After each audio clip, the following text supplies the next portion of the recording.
저는 일단 이번에 MBTI는 ENFP로 보입니다. 아, ENFP요? 네. 뭐 욕심인가 이렇게 소심한 고민을 하고 그러니까 이분은 굉장히 모순적인 분이시다. 자, 예, 2부 썰브라더 그 남겨주신 분부터 볼게요. 가보자님이신데 안녕하세요. 고민이 있어서 사연 남깁니다. 다들 말리는 선매도를 하려고 하는데요. 네. 경험이 많진 않지만 느낌으로 사고 싶어요.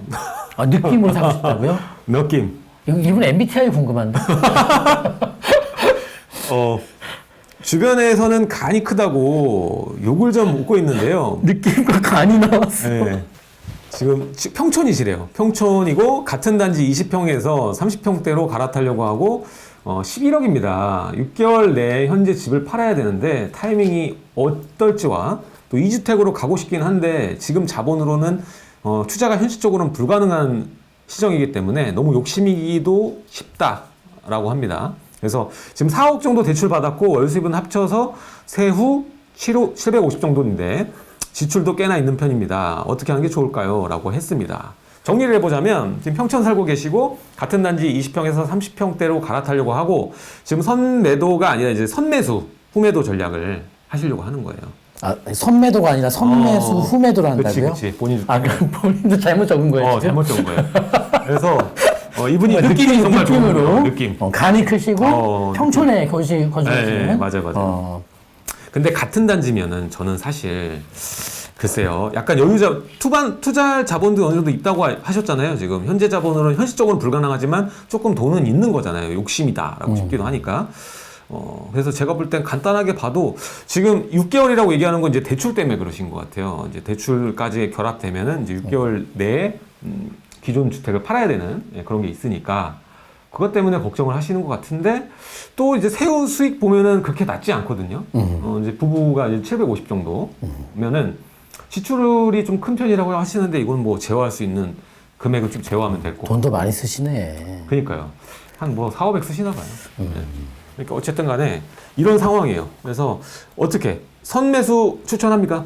저는 일단 이분의 MBTI는 ENFP로 보입니다. 아, ENFP요? 네. 그 다음에 그렇게 보여지고.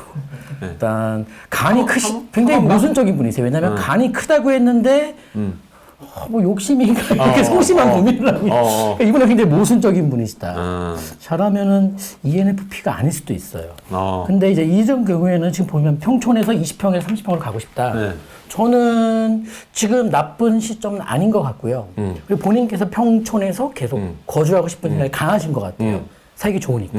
다른 지역들은 안 들어오는 것 같고. 네. 그리고 또 과천은 비싸고 삼보는 또 그러니까. 그렇죠. 그러면 이제 제가 볼 때 이제 30평으로 갈아타냐 어떠냐의 문제에 있어서는 조건부 계약을 잘 썼으면 좋겠어요. 예를 들면은 기간? 그렇죠. 잔금 날짜를 길게 잡고 여러 가지 나한테 유리한 조건들을 특약사항에 꼼꼼하게 좀 기록할 수 있는. 근데 이거를 그럼 어떻게 이 결과를 이끌어낼 수 있는가는 부동산 사장님에게 부탁하는 것보다는 뭐 저의 경우에는 이제 거의 앞에만 앉혀다오. 그럼 제가 얘기를 할 테니 매도인 분을 설득하겠습니다. 이렇게 했었는데 일단은 잔금 날짜를 좀 길게 잡아서 우리가 20평대를 처분할 수 있는 시간을 벌어야 되잖아요. 그래서 물론 조건은 이거죠.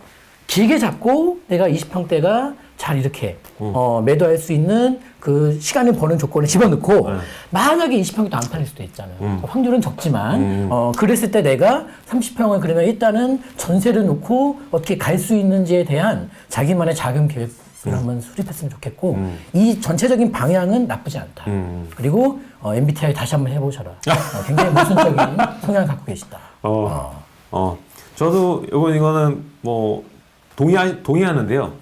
지금 이게 지역적으로는 수평이동이거든요. 그래서 이게 다 같은 단지야, 특히. 같은 단지에서 평수만 갈아타면은 그렇게 난이도에서 극상의 난이도는 아니거든요. 타이밍의 문제지. 그래서 지금 타이밍은 어떤 타이밍이든 평수만 옮기는 건 동일해요. 네. 그래서 동일한 조건으로 시작한다는 거에서 어쩌면 쉬운 갈아타기라고 볼 수가 있고, 이런 수준으로 봤을 때는 저는 아까 뭐 말을 했지만 기간을 좀 두고 유리하게 해서 뭐 하시면 되는 거고, 지금 타이밍이 어떻게 보면은 매수 하시는데 매수 우위로 좀 작용할 수 있는 상황이기도 하니까 좀 얘기하는데도 좀 될 확률이 좀 크다고 좀 보여요. 그래서 그렇게 하시고 입사평은 뭐 입주 가능한 상태로 얘기를 해가지고 빨리 처분을 하시는 것이 좀 좋다라는 생각이 듭니다. 그래서 뭐 6개월 내에 팔아야 된다라고 하면은 충분히 저는 가능할 거라고 생각이 됩니다. 여기에다 좀 넓히는 기간까지 고려해서 합쳐서 가니까 그렇게 생각이 됩니다. 자, 그래서 이분은 이제 갈아타는 걸로 얘기를 드렸고요. 그리고 갈아타고 나서 좀 자본이 좀 더 있다. 그때는 이제 1주택자가 할 수 있는 투자들이 있으니까. 주택임대사업자. 그렇죠. 주택임대사업자 활용도 되고 뭐 다른 것도 돼요. 뭐 멸실된 재개발을 산다던가 뭐 입주권을 산다던가 이런 여러 가지 방법들이 있거든요. 그래서 취득세도 아끼고 뭐 이제 어차피 장기 보유로 갈 거니까 뭐 그런 전략을 세우시면은 충분히 방법이 있으니까 1주택자로는 부자가 될 수 없습니다, 여러분. 그러니까 내가 어떻게 하면은 좀 현명하게 자산을 늘릴 수 있을까? 그리고 1주택에서 스텝을 밟는 거니까 현명한 2주택자는 어떻게 되는가? 이거에 대해서 연구하시면 충분히 여러분들이 2주택자가 되고 나면 절대 후회 안 하실 거예요. 오히려 이거 진즉 빨리 할 걸. 이 생각이 드실 겁니다. 네. 그리고 그 우리 지난주에 나왔던 절약왕님 있잖아요. 네. 절약왕님 채널 보시면서 네. 지출이 굉장히 많다고 하셨는데 좀 줄여봐요. 좀 아낄 수 있는 그런 노하우를 좀 보시면 좋을 것 같습니다. 맞아요. 돈을 아낀다고 부자가 될 수는 없거든요, 사실. 맞아. 근데 내가 뭔가를 사건을 벌였을 때 감당해야 되는 거는 대가는 좀 치러야 돼요. 그렇죠? 그렇죠. 그거에 대해서 좀 아끼라는 뭐 얘기입니다. 그리고 돈도 쓰는 지출이 투자적인 지출이 있고 네. 그냥 정말 마이너스 지출이 있으니까 투자적인 지출에 대해서 좀 고민하시고 하시면 좋을 것 같아요. 근데 뭐 우리가 경험치를 쌓는 데 쓰는 돈들은 사실 아깝진 않거든요. 뭐 먹는 거나 네. 이렇게 그런 것도 있잖아요. 여가 즐기는 거. 물론 그것도 나쁜 건 아닙니다만 네. 지금 상황이 그렇다면 좀 줄여서 투자를 해야죠. 그래요. 네, 그렇게 가셨으면 좋겠습니다. 이거 한번 골라서 한번 해보죠, 중간에. 그래요. 요거 괜찮네요. 계양구. 계양구 아파트 매도 시기 때문에 고민입니다. 25년 이후에는 말씀하신 비가 그칠까요? 우리가 인천 쪽 얘기했잖아요. 서쪽 라인으로 해서. 26년부터 계양 3기 신도시가 공급될 것 같은데요. 대략적이나마 비가 그칠 시기가 궁금하네요. 라고 얘기를 남겨주셨어요. 글쎄요, 이게 인천도 이번에 봤습니다만 우리가 이제 뭐 미추홀구라든지 몇몇 구들이 이제 인천의 여러 지역들 중에서도 조금 공급이 좀 집중돼 있잖아요. 그래서 저는 일단은 인천의 이제 입주 공급이 전 지역들이 동일한 수준의 양은 아니잖아요. 좀 입주 물량이 적은 곳도 있고, 좀 많은 곳도 이제 몰려 있는데. 서쪽에 몰렸죠. 네. 저는 개인적으로 그 인천에서 무언가를 우리가 골라낸다면 일단은 연수구 쪽으로 일단 붙는 게 저는 맞다고 봐요. 연수구. 저는 일단 이제 비를 맞더라도 거기서 맞고 내가 기다리는 게 낫다.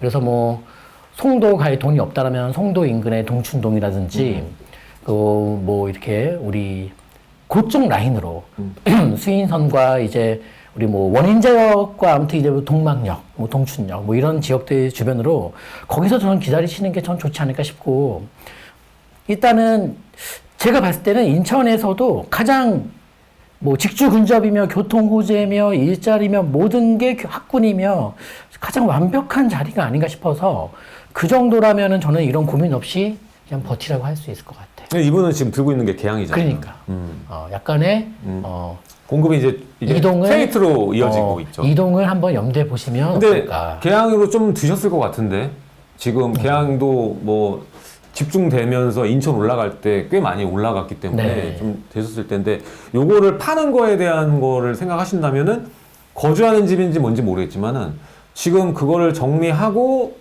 이 다주택자 중과 완화가 되면 정리하고 다른 쪽으로 옮겨도 괜찮을 것 같아요. 네. 왜냐면 얘는 이제 웬만한 공급이 끝나도 3기 신도시 또 기다리는 지역이거든, 거기는. 네.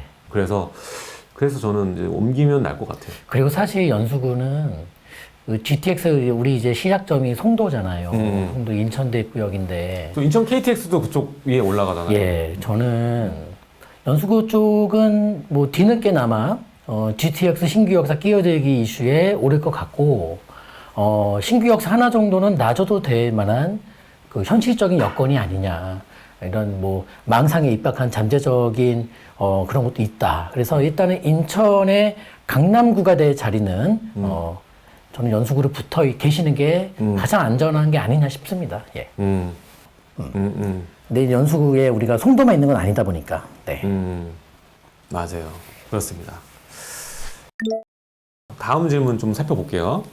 자, 어쩜 이래님입니다. 자, 청약을 바라보면서 무주택자를 유지하다가 더 이상 늦어지면 안 될 것 같아서 일단 뭐라도 한 채 구매를 해야 될 것 같아가지고 문의를 드립니다. 우연한 기회로 이 솔로더를 시청하게 됐는데 놀부님께서 지금은 아파트 살 타이밍이 아니다. 아파트보다는 빌라다. 이렇게 말씀해 주신 적이 있는데 지금 제가 3번에 거주하고 있습니다. 3번 구축을 매매해서 실거주하면서 멀리 보는 게 좋을지 아니면 재개발 바라보는 쌍문동 빌라를 구매하는 게 나을지 너무 고민이 됩니다. 어떤 선택이 저에게 나은 선택이 될 수 있을까요? 3번 사세요. 난 둘 다 싫은데. 아니 지금 이거 매매할 금액이 딱 뻔해 보여서. 네. 아니 근데 아무튼 3번 구축도 지금 하나 살려면은 그래도 계획 금액으로 꽤 들어가거든요. 그 돈이면은 쌍문동 빌라가 아니라 서울 쪽의 빌라. 더 위로 올라올 수 있지. 좀 더 좋은 곳으로 볼 수 있을 것 같은데요. 일단은 저는 이분은 일단은 첫 시작점에 이 들어가 있죠 지금. 아니 그 멘트를 읽어보면 네. 일단 뭐라도 한 채 이렇게 이제 일단 뭐라도 한 채 이렇게 사야 되지 않을까 이렇게 얘기하셨는데 약간은 이 부동산을 잘 모르시는 분이세요. 그러니까 그쵸. 지금은 제가 봐도 경기도권 아파트 아니면은 이제 우리 서울 쪽에 빌라 보는 게 좀 옳다고 보는데 개인 성향이 중요한 것 같아요. 네. 이걸 단순하게 전문가한테 정해주세요 이렇게 하시기보다는 자신의 성향, 나는 예를 들면은, 상담하다 보면 그렇지 않습니까? 나는 꼭 아파트여면 좋겠습니다. 하는 분이 계시고, 나는 서울을 벗어나는 게 싫어요. 이런 분도 계시고, 하다 보니까 그 성향은 전문가가 정해질 수 있는 게 아니라 자신의 성향과 이게 제일 마음이 편한 투자가 제일 좋은 투자거든요. 나한테 맞지도 않는 옷을 입고서 막 그걸 땅에 지지 끌고 다니면 누가 멋있다가 박수 쳐주겠습니까? 네, 그러니까 아니죠. 자신의 성향과 결이 같은 부동산을 잡았으면 좋겠는데 서울 빌라가 조금 더 공격적이다. 그래서 또 본인이 공격성이 있는지 야수성이 있는지 한번 스스로 한번 판단해 보시고 그랬을 때 쌍문동 빌라보다는 훨씬 더 좋은 쪽 빌라들이 꽤 많아요. 굉장히 많아요. 이거는 사실 저는 좀 아니라고 봐요. 쌍문동. 지금 쌍문동이나 도봉 인근에 있는 쪽은 좀 아니라고 봅니다. 저는. 그리고 경기도 구축도 꼭 3번에 거주하고 있어서 3번 구축을 실거주한다고? 그러니까 나는 3번 한게 3번 구축 개투자가 아니라 실거주라고? 그러면은 3번 구축으로. 무조건 실거주. 그렇게 실거주하는 게 두 개 중에는 낫고요. 그럼 내가, 이렇게 좀 월세나 전세로 계속 있으면서 여윳돈으로 이렇게 서울에 빌라를 해놓을 거라면은 쌍문도 쪽 빌라보다는 훨씬 더 장래성이 좋은 타겟점들이 되게 많아요. 근데 이 숙제는 본인이 풀고 그 전문가를 만나더라도 만나는 게 상당히 도움이 되실 거다. 이 말씀 드리고 싶어요. 자, 지금 여기서 얘기를 좀 드리면 지금 아파트 살 타이밍이 아니다는 제가 얘기했던 건 뭐냐면 투자자 입장에서 봤을 때 이제 실거주가 아니라 투자자라면 저는 지금 아파트로 등락을 계산하기가 너무 어렵고 좀 많이 고평가가 구간이 있는 것도 있고 지금 저평가가 어디 있어요 지금 사실 저평가를 찾으려면 그냥 수도권도 벗어나야 돼 지금 상황은. 그래가지고 그렇게 어려운 시장을 비집고 들어가서 나중에 황금성이 떨어질 게 뻔한 물건을 사는 것보다 지역적으로 상위에 있는 서울에 있고 잠재력이 있고 그동안 안 봤던 물건들을 보는 게 맞다. 그래서 아파트 살 타임이 아니라고 제가 얘기했던 거예요. 그래서 저는 웬만하면 서울을 벗어나지 않는 게 좋다고 생각하는 사람이라서 그래서 아파트보다는 빌라 살 타임이다. 투자자라면 그렇게 얘기를 드렸던 거고 지금 아까도 얘기를 드렸지만 지금 이게 금액이 좀 안 맞아요. 지금 쌍문동 빌라는 투자금을 정말 작게도 할 수 있는 지역인데 이건 안 맞는 것 같거든요. 그래서 제가 봤을 때는 조금 재개발을 보시면서 투자를 한다면 그래도 최소한 초기 재개발이라고 쳐도 1억에서 한 2억 정도는 잡고 들어가야 되거든요.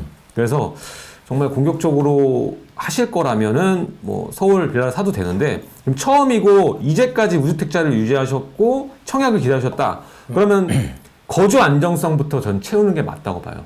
그래서 3번동 구축, 3번의 구축을 매매하셔가지고 실거주를 하시고 그 다음에 자본을 좀 모으셔가지고 한 1억 정도 챙겨가지고 제가 아까 말했던 좀 현명한 이주택자 전략으로 가는 것이 더 맞지 않을까라는 생각이 듭니다. 일단 처음 할 땐 아파트부터 하는 게 좋아요. 그렇죠. 난이도는 한결 쉽죠. 그렇죠. 그리고 실제 거주하니까는 거주 안정성이 딱 좋아지잖아요. 월세나 전세면 이게 급변할 수 있는데 거주 안정성만 해결돼도 좀 여유가 생겨요, 사람이. 예. 그리고 이제 3분 구축도 거주하시니까 실거주하는 것도 좋고, 만약에 내가 이 서울 빌라 가기 전에 딱 한 단계 욕심내는 중간 계단이 뭐냐면은 저는 이제 고양시의 구축을 조금 더 좋게 생각하고 싶고요. 3번 구축보다는. 아예 그냥 나는 계단을 한번 2개 오르겠다면 서울 빌라 봐야 되는데, 지역은 전문가 상담 받으시고 결정해 보시면 좋을 것 같습니다. 이게 보면은 그냥 거주 바운더리가 한 번에 있어요. 지금 이분이. 뭐 직장이든 뭐든 한 번에 있는 것 같아. 그래서 이 얘기를 하는 것 같습니다. 어쨌든 제가 말했던 거는 지금 아파트 살 타이밍이 아니다. 이거는 투자자 입장에서 얘기한 겁니다. 자, 오늘 이렇게 또 직방 썰브라더에 둘이서 같이 함께 했는데 여러분들도 재밌게 봐주셨으면 감사드리고요. 다음 주에 이제 목요일 정상적으로 나옵니다. 목요일 날 시청 많이 또 해주시기 바라겠습니다. 자, 지금까지 직방 썰브라더 놀라운 부동산 놀부 부자병법 박병찬이었습니다. 네, 감사합니다.